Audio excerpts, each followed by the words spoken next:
बस वही आई आई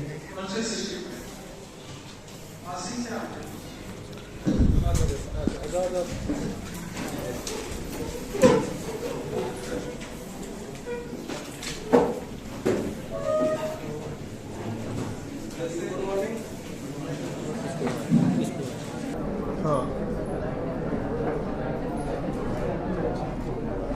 शांत हो जाइए बेटा। शांत रहोगे तो अच्छा रहेगा। आशीष से परिचित तो आप होंगे ही होंगे, क्योंकि कई बार मैं चर्चा करता रहता हूँ। और पीछे वाले बच्चे छोड़ना मचा है, क्योंकि मुझे याद है कि आशीष भी लगभग पीछे ही बैठते रहे क्लास में। आशीष बहुत कम मार्क्स से बैठते हैं। और इंजीनियरिंग है इनका, बीटेक किया हुआ था इन्होंने, और काफ़ी एग्ज़ाम क्रैक किए इन्होंने। रेलवे क्रैक किया, जो वीडियो री एग्ज़ाम हो रहा है 2018, बहुत बड़ी बात बता दूं, उसमें भी इनका नाम था। और ईश्वर करता है ना कि उससे भी अच्छा हो जाता है। एसआई भी क्वालिफाइड किया, रनिंग तक गए, आगे तक पूरा प्रक्रिया दी। और वर्तमान में आपको पता ही कि लोअर पी से 2018 का जो रिजल्ट आया था, और उसमें जो सबसे बड़ा पोस्ट था, जो कह सकते हैं कि सबसे ज़्यादा लोगों ने उसको वरीयता दी थी, उस पद का नाम था ईओ। तो ईओ के पद पर चयनित हैं। और ट्रेनिंग ख़त्म होने के बाद उन्होंने कहा कि सर कुछ बच्चों को एक दिशा मिल जाए, एक गाइडलाइन मिल जाए तो शायद वो ज़्यादा बेहतर रहेगा। तो मेरे हिसाब से जोरदार एक बार तालियां हो जानी चाहिए। बाकी अब आशीष बताएंगे। जैसा कि 2018 वीडियो एग्ज़ाम था, तो उसका भी री एग्ज़ाम होने वाला है। उसी सिलसिले में सर से बात हुई तो हमने कहा, और शायद नई, ज़्यादा तेज है, नई वैकेंसी भी जो है अभी आई 1460 वैकेंसी शायद ग्राम पंचायत अधिकारी, उसके लिए कौन कौन एलिजिबल है नई वैकेंसीज़ के लिए? नई वैकेंसियों का फॉर्म किसी ने भरा है? 1468 जो पद आए थे, हाथ उठाए। हाँ, जो एलिजिबल हो, अभी पेट के थ्रू आएंगी ना। बहुत बढ़िया, 2 लोग। अच्छा चलिए, बहुत कम लोग हैं अभी, लगता है सारे अंडर 18 से कम वाले हैं क्या सारे? चलिए, तो बहुत। कितने साल हैं? 18 वर्ष के कितने बच्चे बैठे हैं यहाँ पर? तो ठीक है। नहीं, ये बढ़िया है, शुरुआती दौर से आप कर रहे हैं तैयारी, तो बहुत अच्छा है। तो चूँकि पुरानी वाली वैकेंसी में भी 1550 पद थे ग्राम पंचायत अधिकारी के, और नई जो वैकेंसी आएगी उसमें भी 1460 के आसपास पद हैं। तो दोनों के लिए अगर किसी का री एग्ज़ाम है या अभी जो होगा, तो उसके हिसाब से मतलब कुछ चीज़ें जो UPSSC के एग्ज़ाम में जो मेन सिलेबस में रहता है कि क्या क्या है आपका, जैसे GS जनरल स्टडीज़ तो मेन रहता है, उसके अलावा हिंदी और रीजनिंग, ये शायद UPSSC के एग्ज़ाम में इनका बहुत बड़ा रोल होता है। वीडियो री एग्ज़ाम जो हो रहा है, उसके पहले जो एग्ज़ाम हुआ था उसमें भी सिलेक्शन जो था वो हिंदी और रीजनिंग, ये इनका रोल काफ़ी ज़्यादा था, क्योंकि उसमें आप अच्छा स्कोर कर सकते हैं। GS में आप ऑन एन एवरेज स्कोर रहता है, बहुत ज़्यादा स्कोर नहीं कर सकते। और UPSSC कई बार लोगों को लगता है कि नहीं, नॉर्मल एग्ज़ाम वीडियो लेखपाल वगैरह ही आप बन सकते हैं, जबकि इसके अलावा भी कई सारे पद हैं जो निकलते हैं। जैसे लोअर पीसेस का निकला, इससे पहले भी लोअर पीसेस 2016 था। हमारी लोअर पीसेस 2019 वैकेंसी में कई पद थे, जैसे EO था, उसके बाद सप्लाई इंस्पेक्टर, मार्केट इंस्पेक्टर, और सहायक चकबंदी अधिकारी जो नायब तहसीलदार लेवल पे होता है, वो चूँकि चकबंदी विभाग होता है। और इसके अलावा सहायक उद्यान निरीक्षक, कई सारे ऐसे पद थे कि अगर आप इनको कम समय में अचीव कर लेते हैं, तो मान लीजिए आप 30-32 तक, मान लीजिए आप पीसेस बने सपोज, और आपने UPSSC के थ्रू अगर 21 साल की उम्र में आपने ये ले लिया, तो 10 से 15 साल में आप उसी पद पर पहुंच जाएंगे प्रमोट होकर, 1-2 प्रमोशन के बाद। जैसे इसके अलावा भी शिक्षा विभाग में जैसे लोग रहते हैं, कई बार लोग BEd करके सिर्फ टीचर तक सोचते हैं। अभी 2021 में हाल ही में निकला था खंड शिक्षा अधिकारी का पद, UPSSC के थ्रू ही था। तो उसमें भी अगर आप हो जाते हैं तो वो तुलनात्मक रूप से PCS अपर PCS उससे आसान होता है, और यही 10-15 साल के सर्विस में आप जो है BSA बेसिक शिक्षा अधिकारी मतलब PCS वाला पद प्राप्त कर सकते हैं। अगर कम समय में ले जा रहे हैं तो एक ही बात है, प्रॉपर PCS कर रहे हैं तो कर ही रहे हैं, अच्छी बात है। तो तुलनात्मक रूप से काफ़ी सरल हो जाता है UPSSC, बहुत अच्छे ऑप्शन है शुरुआती दौर के लिए। लेखपाल है, सचिव है, या और भी जैसे जूनियर असिस्टेंट के पद भी निकले थे, कई सारे अच्छे पद निकलते हैं। और कई भी शिक्षा विभागों में क्लर्क वगैरह के पद रहते हैं। और दूसरे स्टेप पर है तो ये लोअर PCS, खंड शिक्षा अधिकारी, और भी तमाम पद आते रहते हैं। तो अगर आप लोग अभी से लगेंगे तो हो जाएगा कई सारी चीज़ें। आशीष, कुछ प्रश्न मैं पूछ लेता हूँ। हाँ, पूछिए। जैसे अधिकतर अधिकांशतः क्लास 18 साल के पास हाँ, में हाँ। तो जॉब के लिए मैं पूछता रहता हूँ, तो ये लोग कहते भी हैं कि सर गवर्नमेंट जॉब को वरीयता देते हैं कि सर गवर्नमेंट जॉब पहले लग जाए। तो क्या ये निर्णय सही हो सकता है कि 21 साल से पहले एक गवर्नमेंट जॉब तैयार कर लिया जाए और उसके बाद 21 साल बाद लोअर PCS ये सब एग्जाम यूपीएससी जो अच्छे लेवल के आते हैं क्या उनको क्रैक किया जा सकता है जॉब के दौरान भी? नहीं कर सकते हैं, सेल्फ मैनेजमेंट के ऊपर है। जैसे ग्राम पंचायत अधिकारी का पद है, शायद उसके लिए जो योग्यता है वो इंटर और 18 वर्ष है। तो लेखपाल के लिए भी लगभग यही है। अगर आपने मान लीजिए 19 वर्ष में क्रैक कर लिया तो उसके बाद जो है आप अपना उसके साथ समय निकाल कर थोड़ा थोड़ा पढ़ते रह सकते हैं। हाँ, और ये पद भी ऐसे हैं जैसे ग्राम पंचायत अधिकारी आप अभी जो चूँकि वर्तमान में चल रहा है, मैं इसलिए इस टॉपिक को पिक कर रहा हूँ, चूँकि पुराना री एग्ज़ाम भी हो रहा है और नया भी होने वाला। लेखपाल का एग्ज़ाम तो हो चुका, जिसमें भी मतलब जॉब के साथ साथ कुछ ऐसी चीज़ें बहुत सेल्फ सेटिस्फेक्शन देंगी। जैसे गरीब लोगों को आवास देना है तो ये ग्राम पंचायत अधिकारी के अधिकार में आता है, उसके लिए वो साफ़ सफाई हो गया, गाँव में विकास कार्य हो गए, तो एक सेल्फ सेटिस्फेक्शन भी आता है। जैसे यहाँ सर चलाते रहते हैं, समाज कल्याणकारी कार्य चलाते रहते हैं, तो उस तरह का वर्क भी है कि आपको गवर्नमेंट जॉब भी कर रहे हैं और पब्लिक सर्विस भी कर रहे हैं, तो वो भी एक सेल्फ सेटिस्फेक्शन मिलता है। कितनी अच्छी बात कही इन्होंने कि अगर 21 साल से पहले भी आप लोगों की अगर सेवा करना चाहते हैं, आपकी इच्छा है, और कई बार नहीं होता कि हम अपर के लिए बहुत ज़्यादा सोच पाए, कई बार होता है घर की स्थितियाँ अपना भी सब देखना पड़ता है कई बार, तो आप छोटा पद भी ग्रहण करके आप लोगों का भला कर सकते हो। अच्छा पद है, बहुत अच्छा पद है। और देखिए एग्जाम भी हो रहा है अभी साल में 26 और 27 को है। हाँ। और उसके साथ ही एक ग्राम पंचायत अधिकारी का फॉर्म चल भी रहा है लगातार, और सबके लिए वही चीज़ है, इंटर पास और 18 साल। मेरे हिसाब से बहुत अच्छा किया जा सकता है। और बाकी और कुछ अगर प्रश्न एक दो आपके दिमाग में हो तो आशीष, हाँ, तैयारी से रिलेटेड जो भी आप थोड़ा बहुत चीज़ें पूछ सकते हैं। आपकी कम उम्र है, पूछ सकते हैं तैयारी से रिलेटेड कैसे क्या करना चाहिए। बच्चे बार बार नहीं आते हैं, मौका है, नहीं तो फिर मैं ही पूछूं, मैं ही आगे करूं, क्योंकि क्या होता है स्वयं बताना थोड़ा सा कठिन हो जाता है। अगर आप पूछेंगे तो बताना।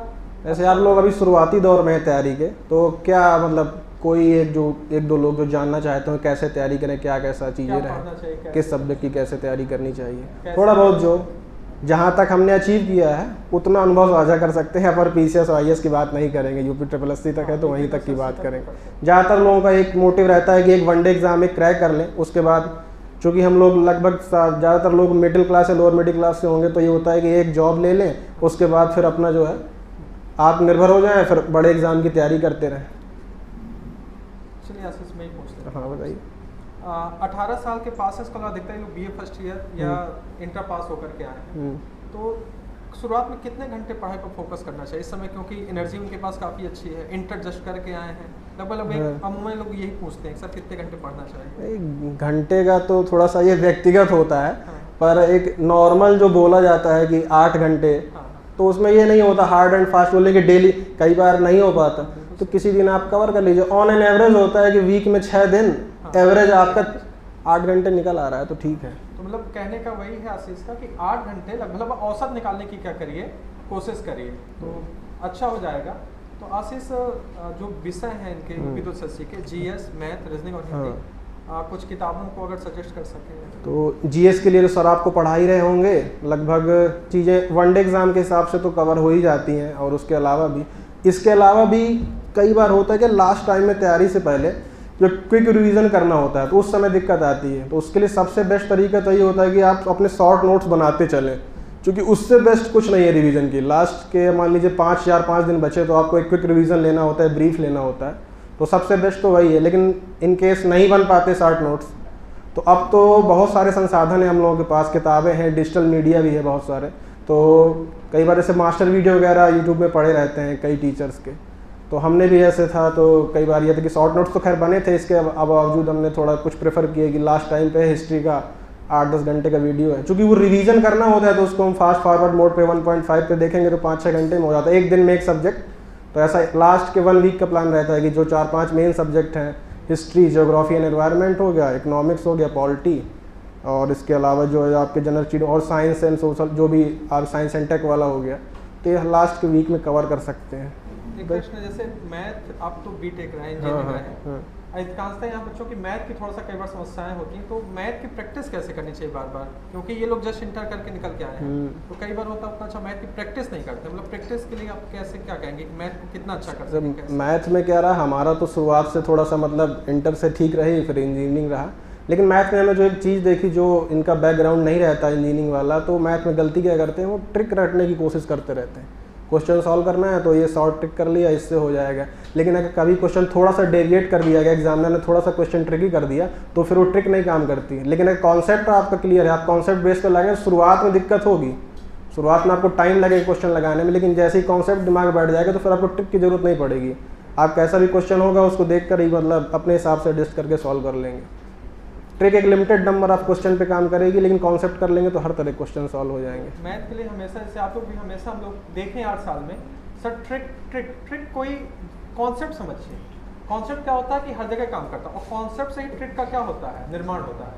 ट्रिक से कॉन्सेप्ट नहीं आता है, और कॉन्सेप्ट अगर आ गया तो आपका मैथ तो आधा सॉल्व हो गया। जैसे ये वीडियो एग्ज़ाम में ऐसा ही हुआ था। ये जब वीडियो एग्ज़ाम 2018 में हुआ तो UPSSB ने एक नया ट्रेंड शुरू किया कि हाफ नेगेटिव मार्किंग मतलब पहली बार इंट्रोड्यूस हुआ था। तो वो एक बड़ा फैक्टर था कि लोग जो है बहुत मतलब क्वेश्चन अटेम्प्ट ही नहीं कर पाए थे डर की वजह से। उसमें एक रीजनिंग का मैं टॉपिक बता दूं जो आते हैं अधिकतर C-सेट में, जैसे कथन तर्क आते हैं, कथन पूर्वाधारणा आती है, कथन पूर्व अनुमान आते हैं। ये C-सेट का महत्वपूर्ण टॉपिक होता है सिविल सेवा में। तो शायद मेरे हिसाब से जब आप GS की तैयारी करते हैं बहुत अच्छे से, तो थोड़ा सा इस तरह के क्वेश्चन क्या होने लगते हैं, सॉल्व होने लगते हैं। तो इसीलिए माइंड को थोड़ा सा मुझे लगा डेवलप करना चाहिए, कि रटने की अपेक्षा शायद डेवलप करना क्योंकि चाहिए। अब हर एग्जाम में स्तर बढ़ रहा है। रेलवे के भी अगर आप लोगों ने एग्जाम देखे होंगे, प्रैक्टिस सेट वगैरह ही देखे होंगे, या कोई आपके सीनियर टच में होंगे, तो पहले रेलवे में बहुत स्ट्रेट फॉरवर्ड क्वेश्चन आते थे रीजनिंग के, मैथ्स के। लेकिन अब क्या थोड़ा सा जो ये पजल वाली रीजनिंग है, या मतलब बैंकिंग और C-सेट वाला जो रीजनिंग का पैटर्न है, थोड़ा सा धीरे धीरे फॉलो हो रहा है, मतलब अपग्रेड हो रही है रीजनिंग और मैथ का लेवल है। रेलवे में जो पहले क्लब बहुत चलते हैं, जैसे यहाँ क्लब, तो वो क्लब वालों का रीजन जो नहीं हो पा रहा था, क्योंकि वो साइंस मैथ रीजनिंग वो वन लाइनर बिल्कुल पढ़ते थे। अब साइंस भी क्या हुई, प्रैक्टिकल क्वेश्चन आने लगे, तो जिनका इंटर तक बेस अच्छा रहा या आगे उन पढ़ते रहे तो उनके हो जा रहे थे, और मैथ रीजनिंग था तो वो भी हो जा रहे थे। जैसे हम लोगों का भी रेलवे में अच्छा स्कोर रहा, लेवल 5 में हमने सिक्योर किया था। बहुत लोग जो रट रहे थे तो क्वेश्चन जो है थोड़ा सा कॉन्सेप्चुअल आ गए तो नहीं कर पाए।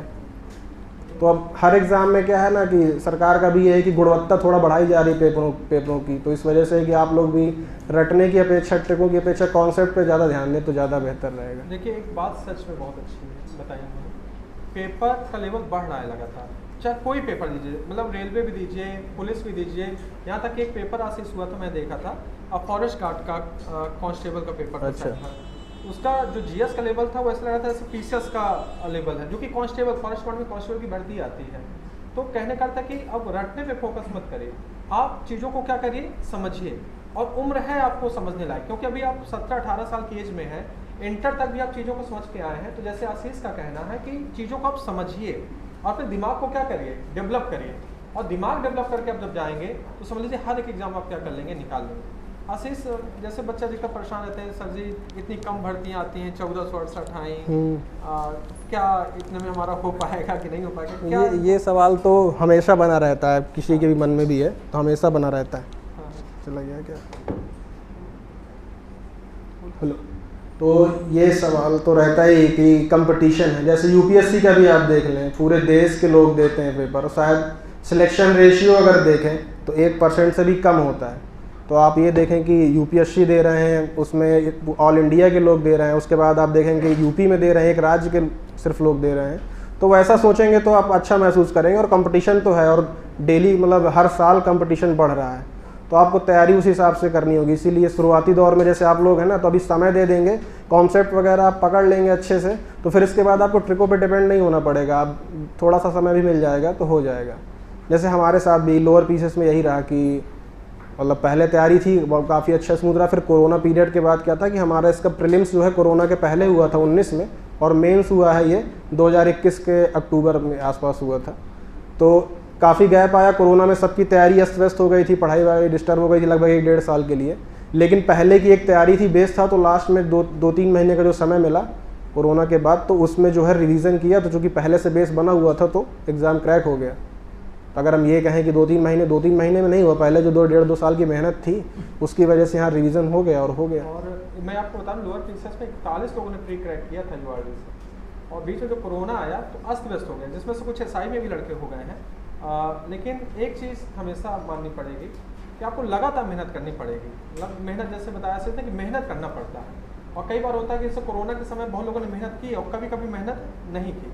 तो अच्छा आशीष, एक जैसे नीचे हम लोगों ने क्लब सिस्टम भी बना, आपने देखा हो सकता है वो करके बैठ के पढ़ रहे हो, इसकी क्या उपयोगिता होती है कोर्स खत्म होने के बाद? ये हमारे लिए भी बहुत हेल्पफुल रहा। इसके पीछे रीज़न क्या होता है, क्लास में हम लोग बैठे होते हैं तो सबकी अलग विचारधारा होती है, उसको अपना अलग एग्जाम पे फोकस कर रहे हैं, हमको अलग एग्जाम पे फोकस कर रहे हैं, तो कई बार क्या होती है ना कि सोच मैच नहीं करती, तो हम लोग अगर पढ़ रहे हैं तो एक कंक्लूजिंग पॉइंट पे नहीं पहुंच पाते। लेकिन अगर हम एक 5 से 6 लोगों का क्लब बना लेते हैं जिसमें शायद सारे ऐसे लोग हो जिनका सबका मोटिव लगभग वही हो कि मान लीजिए हम SSC, railway, UP SSC target कर रहे हैं तो यही हमारा रहे, या कुछ पीसेस वाले हैं तो पीसेस वाले 4-5 लोग हो गए, तो बड़ा अच्छा रहता है। हम लोगों ने भी यही किया था, मतलब यहाँ करने के बाद लगभग शायद 7 से 8 महीने किया था हमने, और एक सब्जेक्ट शायद किया भी नहीं, समय नहीं मिल पाया था, तो एक सेकंड शिफ्ट में किया था। हाँ, इकोनॉमिक्स छोड़ दिया था और मॉडर्न हिस्ट्री को सेकंड शिफ्ट में किया था। तो 7 से 8 महीने में करने के बाद जो है फिर 5-6 लोगों ने हम लोग ग्रुप बनाया था, तो लगभग सभी का हो गया। एक AGTA में है और हमारा इधर हो गया, और एक रेलवे में है मित्र, एक अभी जो है CHSL में हो गया था, तो पोस्ट ऑफिस में जो पोस्टल असिस्टेंट होती है उस पद पर है। तो लगभग सभी लोग, वो बहुत अच्छा काम करता है। बहुत ज़्यादा भीड़ ना हो, 15-20 लोग इकट्ठा करने की ज़रूरत नहीं है, 6 से 7 लोग हैं तो प्रोडक्टिव स्टडी हो जाती है। जैसे आशीष ने एक चीज़ कही बड़ी अच्छी कि जैसे कोर्स करना है जल्दी, तो आशीष ने थोड़ा सा शाम को भी आकर के मॉडर्न हिस्ट्री से शाम के लिए तो जल्दी हो गया, लेकिन एक चीज़ निकल के आती कि एक चीज़ होता है कि क्लब में 6-7 लोग थे और 6-7 में लगभग सब चयनित हो गए हैं। तो क्लब की उपयोगिता तो सच में सभी लोग मानते हैं, और क्लब मेरे हिसाब से कोर्स के बाद ऊर्जावान भी आपको बनाए रखता है, और आपको शायद जब एक समूह के लोग बैठेंगे तो मेरे हिसाब से सिलेक्शन के चांस क्या हो जाते हैं, बढ़ जाते हैं। आशीष, इनकी उम्र को लेकर के कोई लाभ है? जैसे बहुत कम उम्र है इनकी, तो क्या लाभ? वही लाभ यही है, जैसे आपने कहा कि हमें जल्दी थोड़ा था तो हमने शाम को किया, इनको अभी जल्दबाजी नहीं है, आराम से करें, एक ही टाइम पे करें, पढ़ते रहें, अपना एंजॉय करते रहें, तो धीरे धीरे क्या होगा, बेस मजबूत हो जाता है। और जैसे ही आप एलिजिबल हो फॉर्म भरने के लिए, उस हिसाब से अपना टारगेट सेट कर लें कि हमें ये एग्ज़ाम आने वाला। कई बार चूँकि क्या होता है, आपकी तैयारी हो जाती है लेकिन वैकेंसी समय पे नहीं आती, तो वो भी एक बहुत बड़ा फैक्टर हो जाता है। आपकी तैयारी हो, समय पे वैकेंसी आ जाए, और उससे भी बड़ी बात यह है कि समय पे रिजल्ट आ जाए और ज्वाइनिंग हो जाए, वो भी एक मुद्दा है। तो इन सब चीज़ों को ध्यान में रखना पड़ता है।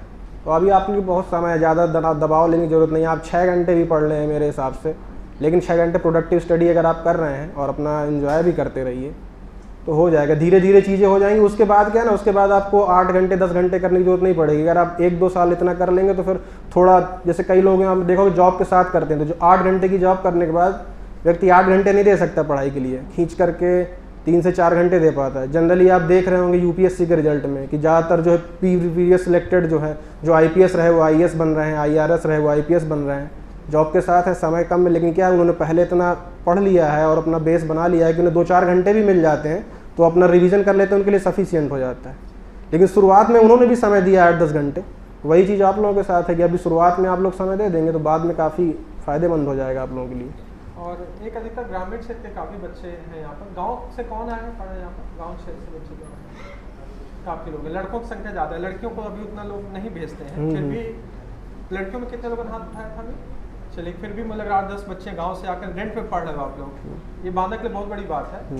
इनके लिए आप क्या थोड़ा सा कहेंगे? एक्चुअली लोग गाँव ज़्यादा भाग जाते हैं तुरंत। नहीं, अब ये अपनी सुविधा अनुसार हो सकता है, क्योंकि नई जगह पर रहने में दिक्कत होती है। हम ही लोग जैसे अभी नई पोस्टिंग हुई तो थोड़ा सा मतलब लगता है कि घर के आसपास रहें, थोड़ा ठीक रहता है। मतलब सही है, अभी कोई इतना दबाव लेने की ज़रूरत नहीं है। और ग्रामीण क्षेत्र से जो है उनके लिए तो मैं कहूँ ग्राम पंचायत अधिकारी अगर ये वैकेंसी में एलिजिबल है अगर कोई, तो बहुत अच्छा पद है, क्योंकि आपको अपना गृह जनपद इसमें मिल जाता है, अपने आसपास के क्षेत्र में रहेंगे और बहुत ही सम्मानजनक पद है। अगर आप ग्रामीण क्षेत्र में हैं तो आप ज़्यादा नहीं अपने प्रधान से पूछ लेंगे तो आपको पता चल जाएगा। सम्मानित पद तो है। गांव के बच्चों में मिलेगा, सचिव को तो सभी लोग जानते होंगे अपने गांव में। सम्मान भी है, और आप इसमें क्या है, ग्राम पंचायत अधिकारी हो गए, इनमें एक स्कोप है खुद को एक्सप्लोर करने का, क्योंकि पब्लिक वेलफेयर में बहुत सारी स्कीमें जो गवर्नमेंट चलाती है आपको इम्प्लीमेंट करना होता है। तो आपको एक प्रकार से भलाई का कार्य भी कर रहे हैं तो एक सेटिस्फेक्शन भी आता है, और जनता की नज़रों जब आप करेंगे उनके लिए तो वो सम्मान भी देते हैं। मतलब ये कह सकते हैं जैसे एक जिला अधिकारी जिले में सम्मान पाता है, एक छोटी सी भर्ती है, सचिव बहुत बड़ी भर्ती नहीं है, इंटर 18 चाहिए यार, तुरंत हो जाता है। CCC, हाँ मेन क्या है CCC। तो सोचिए गांव के आप एक प्रकार से बहुत अच्छे अधिकारी बन सकते हैं। बार बार जिसको फोकस कर रहे हैं, सोचिए हैं लोअर फीस, लेकिन आपको बार बार एक UPSC की छोटी भर्ती पर फोकस कर रहे हैं बार बार। शायद इस वजह से कह रहे होंगे कि हम लोग शायद लोअर मीडियम या अपर भी नहीं है, हम लोग शायद लोअर मीडियम में ही आते हैं सब लोग, अपर मीडियम भी ठीक ठाक हो जाते हैं। अधिकांश हम लोग बांधक लोग लोअर में, और तो ग्रामीण क्षेत्र में भी स्थितियाँ सही नहीं है। तो मेरे हिसाब से और कुछ पूछना चाहें आशीष से, एक दो प्रश्न पूछ ले तो ज़्यादा अच्छा है, इनको भी अच्छा लगेगा कि यहाँ कुछ उत्सुकता है। कुछ भी नहीं पूछ सकते, कोई किसी बिटिया को कुछ पूछना हो या बच्चों को कुछ पूछना हो। पूछो। जब तैयारी स्टार्ट करते हैं तो हमेशा माइंड में एक अपना टारगेट रखते हैं कि हमको इस पोस्ट के लिए तैयारी करनी है, लेकिन सर बीच में कभी कभी क्या होता है, जब तैयारी करते करते कोई वैकेंसी आई कुछ आई तो भटकने थोड़ा सा, तो सर इसके लिए कुछ बताइए कि क्या हम मेन टारगेट से भटकते हैं, क्या वो उस एग्जाम पर फोकस करना इतना जरूरी है फिर, या फिर अपनी तैयारी पर ब्रेन फोकस? नहीं, ये बहुत सही क्वेश्चन किया। हमारे साथ भी आता है, जैसे हम लेके चले कि हम सपोज लेके चले कि एसएससी करना है हमें, तो अब वैकेंसी कई बार होता है कि हम तैयारी कर ली लेकिन वैकेंसी नहीं आ रही है, कोई भी एक रीज़न हो सकता है, और दूसरी एक वैकेंसी आ गई तो मन जाता है कि यार इस पे ही ट्राई कर लेते हैं और इसको अचीव कर लेते हैं, फिर देखेंगे। लेकिन इसमें थोड़ा सा ध्यान ये रखना होता है कि बहुत ज़्यादा डेविएट नहीं होना। आपको ये ध्यान देना कि सपोज हमने भी जैसे एसएससी को दिया तो सिलेबस देखा उसका कैसा क्या है, तो इंग्लिश के अलावा वो देखा कि मैथ रीजनिंग इतना, जीएस 3 पोर्शन तो है ही। रेलवे में देखा तो रेलवे में भी यही था, मैथ रीजनिंग साइंस हिंदी नहीं। और यूपी SSSC की जो भर्ती है, राज्य सरकार की भर्ती है, उनमें क्या होता है, सामान्य हिंदी होती है और रीजनिंग मैथ जीएस।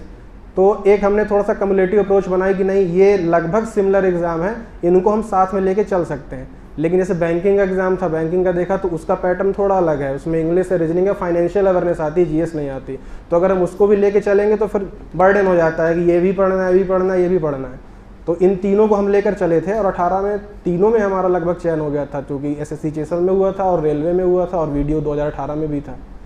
क्योंकि यहाँ हिंदी भाषा में सामान्य हिंदी पढ़नी थी और जनरल इंग्लिश पढ़नी थी, और लगभग तैयार थी थोड़ा। तो अगर आपको लगता है कि जिस एग्जाम पे आप टारगेट कर रहे हैं, मतलब ओवरऑल सार ये है कि जिस एग्जाम पे आप टारगेट कर रहे हैं उसका सिलेबस देखिए, उसका पैटर्न देखिए, अगर उस पैटर्न से मिलता जुलता कोई एग्जाम है तो आप उस पर मतलब कर लीजिए। क्योंकि अगर आप बहुत ज़्यादा डेविएशन पे जाएंगे कि आप जैसे हम इंजीनियरिंग बैकग्राउंड से थे तो पहले शुरू में इंजीनियरिंग पे रहे, फिर लगा कि प्रशासनिक पदों की तरफ आना है तो फिर वहाँ नहीं डालते थे, फिर वहाँ क्विट करके यहीं प्रशासनिक पदों की ओर फोकस किया।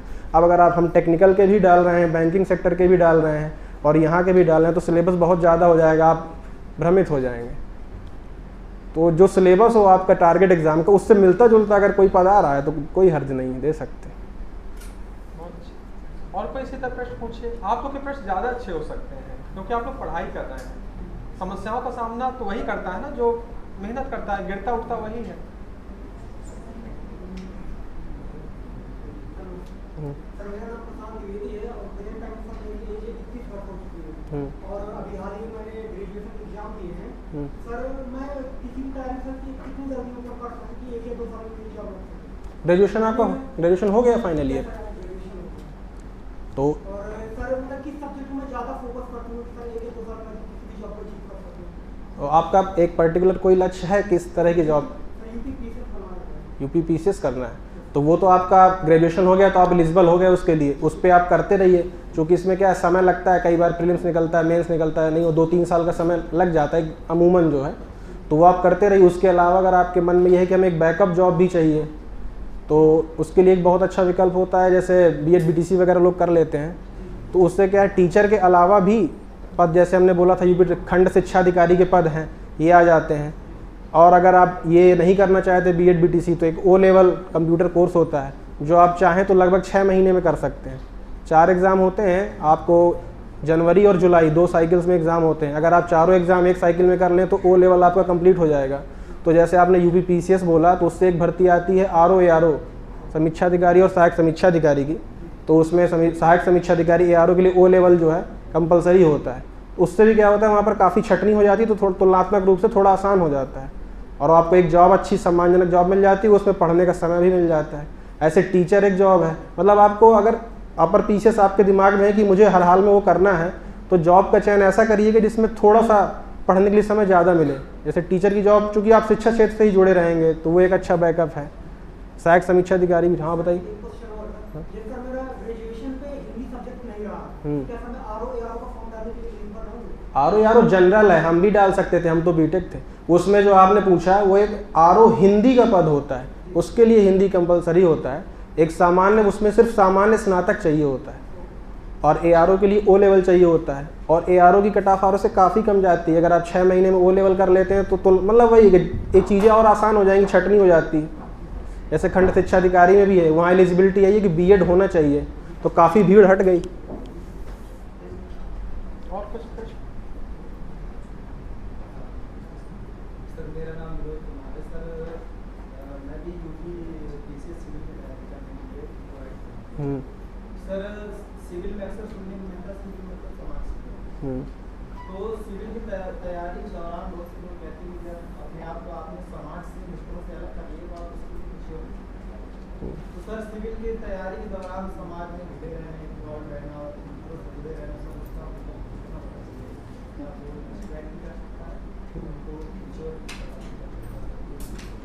इसके लिए देखिए क्या है, कोई कहे कि बिल्कुल बाइकआउट कर दें तो ये भी सही नहीं है, और दिन भर आप इसमें प्रोडक्टिव तरीका ही होता है कि आपको ये देखना है कि अगर मैं पढ़ाई में जितने घंटे मुझे देने आपने निर्धारित किए हैं, कितने घंटे मेरे लिए नफ़ इतना मैं कर ले रहा हूँ, उसके बाद अगर आपके पास एक्स्ट्रा समय है तो आप दोस्तों के साथ बैठिए, फैमिली, वो तो जीवन का एक हिस्सा है। जॉब तो एक सिर्फ पढ़ाओ है, आप फैमिली फ्रेंड्स वो तो लाइफ टाइम आपको करके चलना है ना। बस ये होता है कि जब तक 1-2 साल आप लगें तैयारी में, तो थोड़ा सा ये ध्यान देना होता है कि थोड़ा सा यहाँ ज़्यादा समय दे दें, वहाँ कम समय दे दें। तो ये हार्ड एंड फास्ट रूल नहीं है कोई कि आप बिल्कुल जब यूपी पीसीएस का आपने फॉर्म भर दिया तो बस किसी से बात ही नहीं करनी, बस कमरे में बंद रहना, पढ़ाई करना है, ऐसा कुछ नहीं है। आप कर सकते हैं आपके व्यक्तिगत उसके ऊपर, जब तक आपकी तैयारी बाधित नहीं हो रही। एक चीज़ बहुत अच्छी है, 8 घंटा ही देना है लगभग, 1-2 घंटे आगे पीछे हो सकता है। शेष जो समय होता है आप उसको ऐसा दीजिए कि उससे लाभ मिले आपको। आप जैसे समाज में बैठे तो समाज में बैठे तो उससे भी आपका भी लाभ हो, समाज का भी क्या हो, लाभ हो। मतलब तैयारी जैसे कि किसी दिशा में आप कर रहे हैं तो आपके दोस्त मित्र भी उसी दिशा वाले हो जाए तो और अच्छा बेहतर हो जाता है। उन पर डिस्कशन करना क्या हो जाता है, और आसान हो जाता है, तो बातें भी हो जाती हैं, समाज की बातें हो गई और अपना काम भी क्या है अच्छा हो जाता है। तो शायद वो वही कहना चाहते हैं। यूपी पीसीएस के लिए मैं ज़्यादा तो नहीं कहूँगा क्योंकि मैंने भी अभी नहीं क्लियर किया है, तो लेकिन एक जनरल जो मुझे भी मेरे फ्रेंड्स हैं जो क्लियर्ड हैं या जो सीनियर्स हैं सर है, उनसे सलाह मिली है कि पैटर्न तो ये होता है कि प्रीलिम्स मेंस एंड इंटरव्यू, लेकिन एक्चुअली में बोला जाता है कि पहले आप इंटरव्यू के लिए माइंडसेट से तैयार हों और फिर मेंस की तैयारी करें, और प्रीलिम्स तो सिर्फ क्वालिफाइंग है। तो इंटरव्यू का मतलब ये होता है कि आप अपने आप में वो डेली रूटीन में आप लाएँ, बातचीत करने के तरीक़ों में, और जो कोई बात है उसकी गंभीरता से, जैसे कोई मुद्दा बोला गया तो उस पर आप अपने विचार रख पाएँ गंभीरता से। तो ये आते हैं आप, अगर आप ग्रुप है क्रिएटिव डिस्कशन कर रहे हैं तो कोई दिक्कत नहीं है। और उसके अलावा भी 24 घंटे आप सीरियस नहीं हो सकते। आपने 24 घंटे में 1 घंटे दोस्तों के साथ गप मार ली तो कोई नुकसान नहीं होगा उससे। हम लोग भी करते थे, सभी करते हैं, पीछे इसीलिए बैठते थे। नहीं, हमें पता है, अब मतलब बचपन से लगभग टॉपर रहे। KCNIT से बीटेक किया था तो वहाँ भी हम लगभग टॉपर थे अपनी ब्रांच के, तो आगे ही बैठने की आदत रही। फिर जब यहाँ आए तो यहाँ आगे बैठते थे तो सर थोड़ा सा हमको भी लगता था कि यार कभी कभी सर का मूड सही नहीं हो तो डांट पड़ सकती थी। वो तो तक पीछे बैठे, जब देखा माहौल सही नहीं, मुंडी नीचे कर ली, किसको पता चल रहा है। तो इसीलिए जो सर ने बोला पीछे इसलिए बैठते थे, बहुत हो गया बचपन से आगे ही बैठ रहे हैं, अब थोड़ा पीछे बैक बेंचर का मजा लेते हैं। स्ट्रेस नहीं लेना है, तैयारी करते रहना है। वहाँ की क्लास थोड़ा छोटी थी। हाँ, ये बात तो है। क्या होता पीछे बैठ जाओ तो कई बार जल्दी दिखता नहीं था, लेकिन ये है कि आशीष लोगों को पता है कि मुझको नाम याद रहते थे सबके, तो कई बार फंस भी जाते थे लोग। लेकिन होता है जो बच्चे अच्छे हैं तो उनको शरारत की थोड़ा छूट भी होती है, और जो शरारत ही करना चाहे तो फिर बहुत डांट पड़ती है। कुछ और प्रश्न है? आप लोग पूछते तो अच्छा लगता है ना। सर मेरा नाम अमित कुमार है।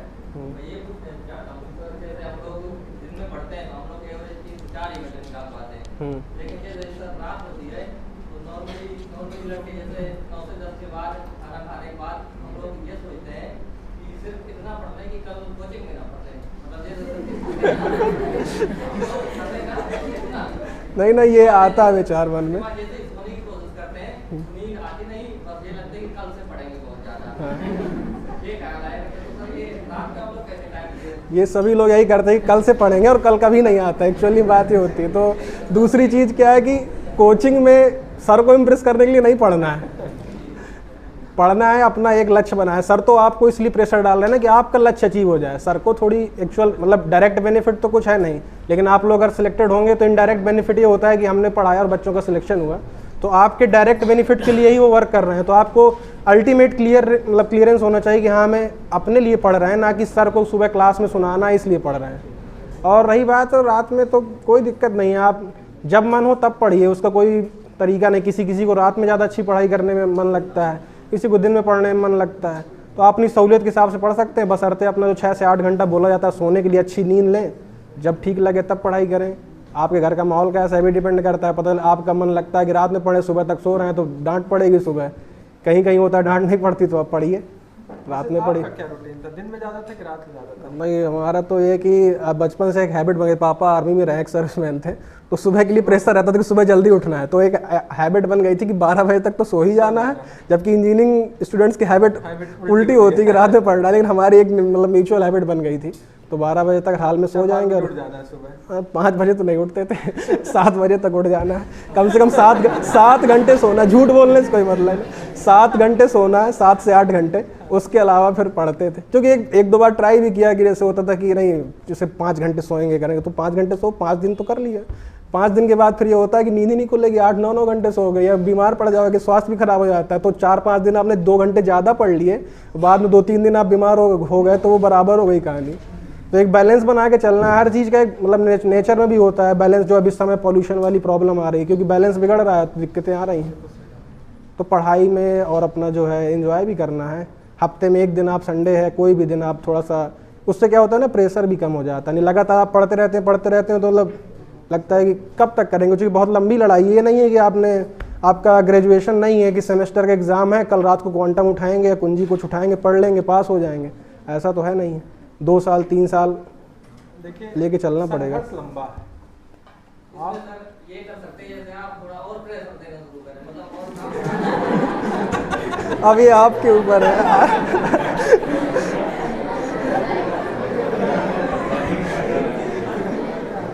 चलिए देखेंगे फिर। तो एक चीज़ है, आशीष का एक कहना है जरूर, संघर्ष लंबा होता है। हम लोग अगर 1 साल से कुछ आशीष ऐसे बच्चे आते हैं नीचे क्वेरी करने भी आते हैं, सर जी ऐसा कुछ बताइए 1 साल भर में सिलेक्शन हो जाए, तो क्या उनको जवाब देना चाहिए, मतलब समझ नहीं आता। ये तो समय और किस्मत की बात है। तैयारी तो लगभग 1.5 साल में, तैयारी लगभग 1.5 साल में पूरी की जा सकती है, और ये तो आपके ऊपर है। वैकेंसी आपको समय से मिल गई तो आपका 1.5 से 2 साल में क्लियर हो जाएगा। होते भी हैं, बहुत लोग होते हैं पहले अटेम्प्ट में निकाल देते हैं, यूपीएससी PCS ये सब रहती है। एक चीज़ है कि आप 2 साल लेकर चलिए अच्छे से, 2 साल में आपका निश्चित हो जाएगा। कारण होता कोर्स भी होता है, वैकेंसियाँ भी आती हैं, लेकर चलिए तो निश्चित होगा। और मेरा मानना है कि शायद बार हर व्यक्ति को यहाँ पर आने पे बहुत अच्छा लगता है, तो शायद बार आप भी कभी आइए इस जगह पर, और आप इधर बैठेंगे और वहाँ के चेहरे क्या हो जाएंगे, बदल जाएंगे। अब आशीष मुझे लग रहा है कि जब हम लोग रेंट पे पढ़ाते थे तब वहाँ पर थे, शायद नई बिल्डिंग भी नहीं पता थी आशीष को, और दोनों को गर्व होना चाहिए मेरा मानना है। आशीष जब यहाँ आए होंगे तो इनको भी अच्छा लगा होगा कि नहीं सर ने ठीक ठाक कर लिया, हमें भी आशीष को देख के अच्छा लगा कि नहीं आशीष ने भी ठीक ठाक कर लिया। एक तरफा विकास नहीं होना चाहिए, विकास दोनों तरफ से होना चाहिए। हम भी आपके विकास को देख करके खुश हो और आप भी हमारे विकास को देख करके खुश हो। मेरा मानना है कि यही गुरु और शिष्य की क्या है, बड़ी अच्छी ट्यूनिंग होती है। माता पिता जैसे खुश होते हैं ना, माता पिता बच्चों के विकास से खुश होते हैं, और बच्चा बचपन में अपने माता पिता के विकास से खुश रहता है, ये मेरे माता पिता इस पोस्ट में बताता रहता है, और बुढ़ापे में उल्टा हो जाता है, माता पिता ये बताते रहते हैं कि हाँ मेरा बच्चा इस पद पर है। तो यही एक गुरु और शिष्य के बीच का एक लगाव होता है। मेरे हिसाब से सबसे अच्छा प्लस पॉइंट यही है कि दोनों अपने अपने विकास पे कार्य करें, और दोनों एक दूसरे के विकास को अप्रिसिएट करें, बढ़ाएं। ऐसे दोस्तों में भी होना चाहिए। मेरा मानना है कि फ्रेंड की क्या भूमिका होती है, अधिकतर लोग कई बार लोग सिर्फ शिष्य गुरु और माता पिता कहते रहते हैं, दोस्तों की कुछ भूमिका होती है। नहीं, दोस्तों का बहुत बड़ा, अगर आपके दोस्त हैं और उसी मतलब जिस माइंडसेट से आप हैं कि तैयारी कर रहे हैं उसी माइंडसेट से, या अदर भी हैं जो नहीं भी पढ़ाई कर रहे हैं, तो कई बार वो मोटिवेशनल सपोर्ट वगैरह प्रोवाइड करते हैं, बहुत सारी चीज़ें हैं। अगर आपका कोई अच्छा मित्र है तो हर तरह से जीवन में, एग्जाम तो बहुत एक छोटा सा एक पड़ाव है, पूरे जीवन सहयोग मिलता रहता है। तो अच्छे दोस्त का होना भी जरूरी है मेरे हिसाब से। ग्रुप स्टडी का पर्पज वही था कि 2-4 आपके अच्छे मित्र हैं, आप लोग पढ़ रहे हैं। अच्छा, मैं एक चीज़ देख रहा हूँ सर, महिला सशक्तिकरण पे तो बहुत जोर देते थे, इधर से कोई नहीं। एक लास्ट सवाल यहाँ से, उसके बाद फिर जो है ज़्यादा बोर नहीं करेंगे किसी को। मैं भी बोर हो जाता था, आधे घंटे से ऊपर कोई स्टेट यहाँ स्पीच देने लगा तो लगता था भाई कब जाए ये, हम लोग भी जाएगा। महिला सशक्तिकरण पर आशीष करें सर, हमेशा जोर देते रहे हैं। एक कोई इधर से प्रश्न पूछ लो, बनते रहते हैं, लाज रख लो, कोई एक प्रश्न पूछ लो। ये आपके सारे बिंदु कवर हो गए, कोई डाउट नहीं। कोई भी अगर किसी बच्चे को पूछना हो, मुझे लगा ज़्यादा सशक्त हो गए हैं कोई डाउट ही नहीं है। अच्छा, लड़के रिजल्ट भी सब जगह यूपीएससी, हर जगह नीट जेईई और जो है आ रहे हैं। किसी को भी नहीं पूछना, तुम्हें भी नहीं पूछना, किसी को पूछना हो, कोई एक बच्ची, निमिषा पूछो।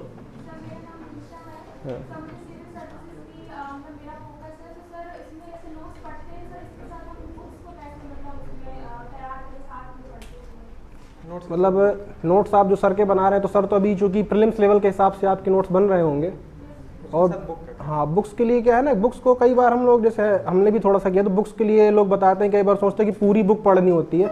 एक्चुअली में होता है क्या ना, यूपीएससी के दौरान किसी एक बुक से आप कोई सब्जेक्ट पूरा नहीं कवर कर सकते। जो कोचिंग इंस्टीट्यूट में लोग जाते हैं मेंस के लिए, तो कई सारे बुक्स को कंपाइल करके आपको एक जो है नोट्स प्रोवाइड कराते हैं। तो उसके लिए अगर आप बुक्स हैं तो 2-4 बुक्स जो लेंगे, उसमें से कुछ टॉपिक उसमें बेहतर मिलेंगे, कुछ टॉपिक इसमें बेहतर मिलेंगे।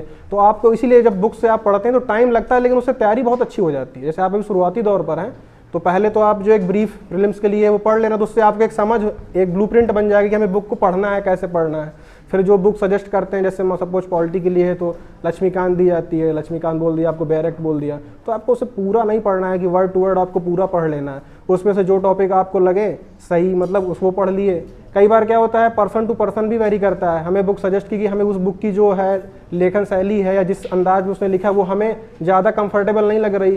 कोई लोग दूसरे, आप लोग देखते रहते होंगे जो इंटरव्यू में बोलते रहते सिलेक्टेड लोग कि हमें ये बुक बेहतर लगी, किसी की बुक दूसरी होती, कुछ कॉमन बुक्स होती हैं। तो अपने हिसाब से पढ़ सकते हैं, बस कितना पढ़ना है किस बुक से ये ध्यान। इसीलिए कोचिंग इंस्टीट्यूट लोग जाते हैं कि ये मेहनत नहीं करनी पड़ती, वो कई सारी बुक्स को पढ़ करके निचोड़ एक आपको प्रोवाइड करा देते हैं। और उसका फिर एक नोट्स बनाइए प्रॉपर अपने शॉर्ट नोट्स बहुत ज़रूरी हैं। जितने भी आप चाहे यूपीएससी सिलेक्टेड लोगों को देखेंगे, अपर पीसीएस में देखेंगे, वो यही बोलेंगे लास्ट में जब एग्जाम का टाइम आता है तो 4-5 बुक अगर आपने रख ली एक सब्जेक्ट की, और इतने सारे सब्जेक्ट करने हैं तो नहीं रिवाइज हो पाएंगी। तो एक शॉर्ट नोट्स कुछ ना कुछ बनाना पड़ता है आपको। हम प्री में भी पढ़ाते हैं ना, इस लेवल पे पढ़ा रहे हैं, इसका भी एक क्या होना चाहिए, एक शॉर्ट्स होना चाहिए लास्ट भाई। एग्जाम के पहले आपको कुछ ऐसा होना चाहिए कि 4-5 पन्ने में आपका काम हो जाए। तो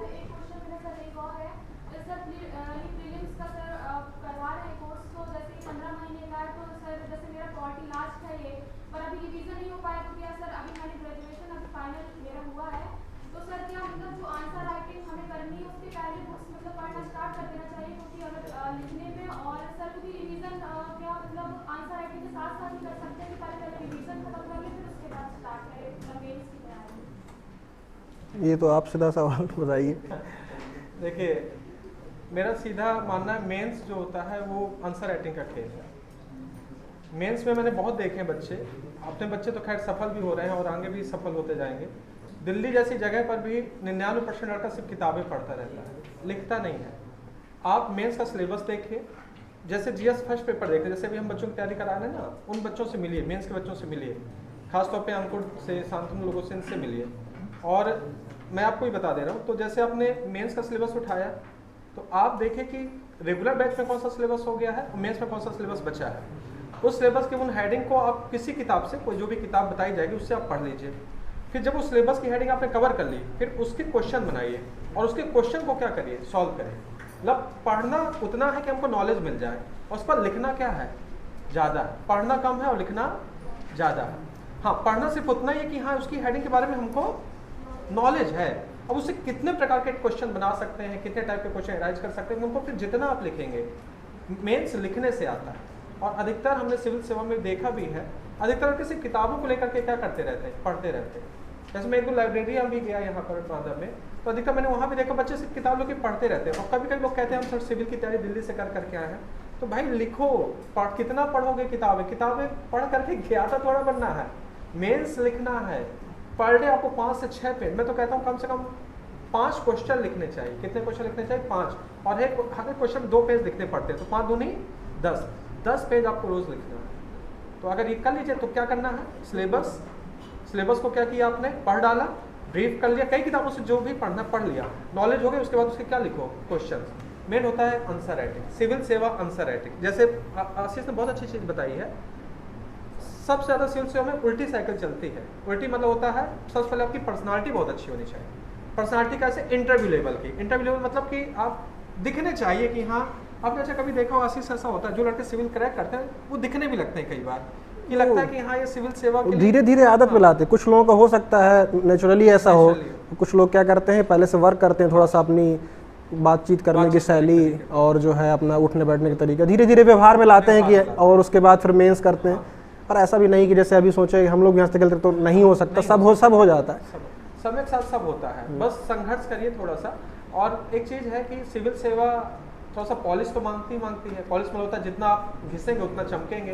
तो सिविल सेवा में 2 साल हार्डली आप लिखिए, खूब सारा डिस्कस करिए किसी मुद्दे। जैसे अमेरिका गए हमारे प्रधानमंत्री, अब प्रधानमंत्री अमेरिका गए तो साधारण सा हमारे अमर उजाला के न्यूज़पेपर में आया कि उन्होंने बहुत सारी चिन्हों को दिया, बहुत सारी चीज़ों को, यूपी के कुछ चीज़ों को दिया, क्या इनका कोई रिश्ते पर इफेक्ट पड़ता है? एक छोटा सा क्वेश्चन है छोटा सा, लेकिन जब डिस्कस करो तो लगता है इस पर बोलेंगे क्या, तो इन क्वेश्चनों पर भी डिस्कस करिए, इसको भी लिखिए।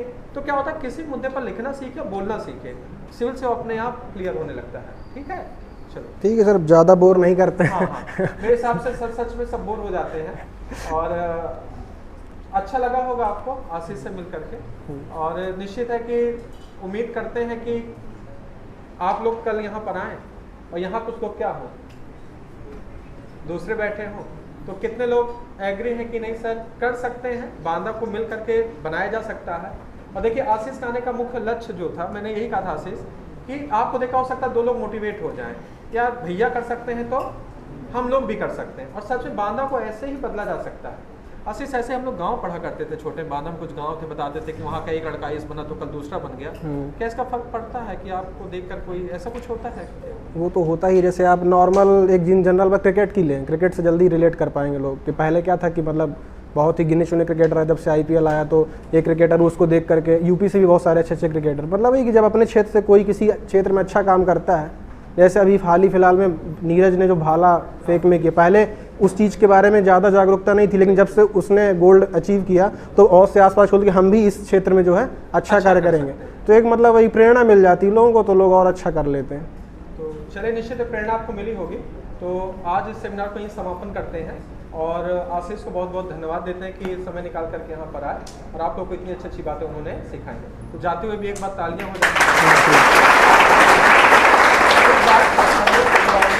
पूरी टीम को एक बार बुलाएंगे और कभी अच्छी पार्टी करेंगे, वादा है।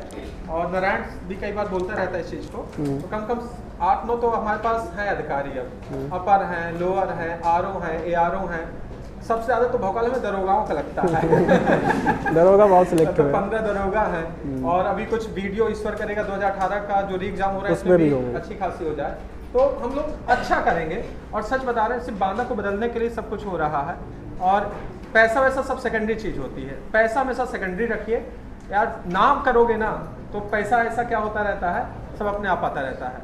आप सोचिए, ये बताइए मोदी जी को पैसों की आवश्यकता है क्या? 3,000 करोड़ का प्लेन बैठा है, चले गए। एक छोटे से हैं उद्योगपति, छोटे तो नहीं कहेंगे, बहुत बड़े उद्योगपति हो गए, बाबा रामदेव जी के पास कुछ भी नहीं है अगर देखा जाए, लेकिन बाबा रामदेव को शायद बांदा आ जाएंगे तो उनको किसी चीज़ की असुविधा होगी नहीं। अच्छे से अच्छा अमीर आदमी अब सबसे बड़ी गाड़ी क्या है ले जाएगा, तो मेरे हिसाब से नाम होना चाहिए, बाकी सब चीज़ें तो सब सेकेंडरी होती है। अब हम लोग को बांदा को एक पहचान दिलानी है, और पहचान दिलाने के लिए मेहनत करनी है। और सबसे लास्ट बात, सरकारी नौकरी के लिए बैठे हैं तो भैया मन ला के पढ़ाई कर लो और सरकारी नौकरी यहाँ से लेकर के निकलो। तो आशीष को भी जाना होगा ऑफिस, तो निश्चित यहाँ समापन करते हैं और कल मुलाकात करते हैं। ठीक है, धन्यवाद बच्चों।